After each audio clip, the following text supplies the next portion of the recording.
এই দেখো এটা প্রথমে যেহেতু এর মান দেওয়া ছিল শুরুতে সবগুলোর মধ্যে এর মান বসাইছি, এর মধ্যে এই মানটা খুব ভালো একটা মান আসছে যে এখানে 3 লবে আছে, হরে 12 আছে, 3 4 12, tan পাই ভাগ 12 বসানো যায়, tan 45 ডিগ্রির মান 1। এটা ক্লিয়ার হইল। বাকি সব রয়ে গেছে, tan এর মান বসাইছি, এখানে আসছে 5 pi by 17, 7 pi by 17, 11 pi by 17। আমি প্রথমে বলছি যে এগুলা লব হরের অর্ধেকের বেশি হয় সেগুলো আগে ভাঙানোর চেষ্টা করতে হবে। তাহলে এই দুইটা 7 পাই বাই 12, 12 অর্ধেক 6, এনে 7 পাই আছে, হরের অর্ধেকের চেয়ে বেশি মান আছে লবে। তাহলে এটা ভাঙাইতে হবে, এটা ভাঙাইছি, এটা ভাঙাইতে হবে, এটা ভাঙাইছি, এটা। ঠিক আছে, এখন তুমি বলতে পারো যে অন্যভাবেও তো ভাঙানো যায়। হ্যাঁ, অন্যভাবেও ভাঙানো যায়। যেমন এটা 11 পাই বাই 12 রে পাই প্লাস পাই মাইনাস পাই ভাগ 12 লেখা যাইতো, তাই না? তাহলে সেক্ষেত্রে তো যে এই পাশে আবার আমি একটা জিনিস খেয়াল রাখছি যে এখানে একটা tan পাই ভাগ 12 আছে আর একটা tan 5 পাই বাই 12 আছে, এমনভাবে ভাঙাবো জানি এই দুইটার সাথে কোনো একটা ভাবে মিল হয়। ঠিক আছে, এই জন্য আমি এখানে এইভাবে ভাঙাইছি।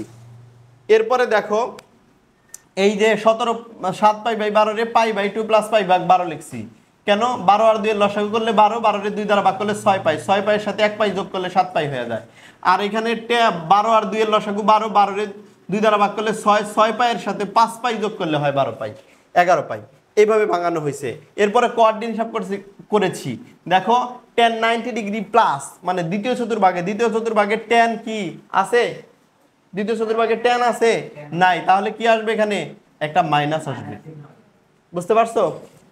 এরপরে পাই ভাগ 12 যা আছে তাই। আর 90 থাকলে ত্রিকোণমিতিক অনুপাত চেঞ্জ হয় না, এই যে দেখো চেঞ্জ হয়ে আর tan এর জায়গায় কট হয়েছে। বুঝতে পারছো? আবার দেখো tan pi by 12 plus 5 pi by 12, এখানেও তো tan 90 আছে এবং 90 প্লাস মানে দ্বিতীয় চতুর্ভাগে এখানেও কিন্তু কি নাই? এটা নাই, মানে tan নাই, অতএব এখানেও মাইনাস আসবে একটা। এরপরে এখানে যা আছে তাই 5 পাই বাই 12, কিন্তু 90 থাকলে ত্রিকোণমিতিক অনুপাত চেঞ্জ হয়, যে কট লেখা হয়েছে। বুঝতে পারছো? এখন আর একটা ব্যাপার এখানে বোঝার চেষ্টা করো, সেটা হলো এইখানে একটা মাইনাস আর এখানে একটা মাইনাস, এই দুইটা মাইনাস মিলে প্লাস হয়ে যায় না? তাহলে ওইটা লেখার দরকার নাই।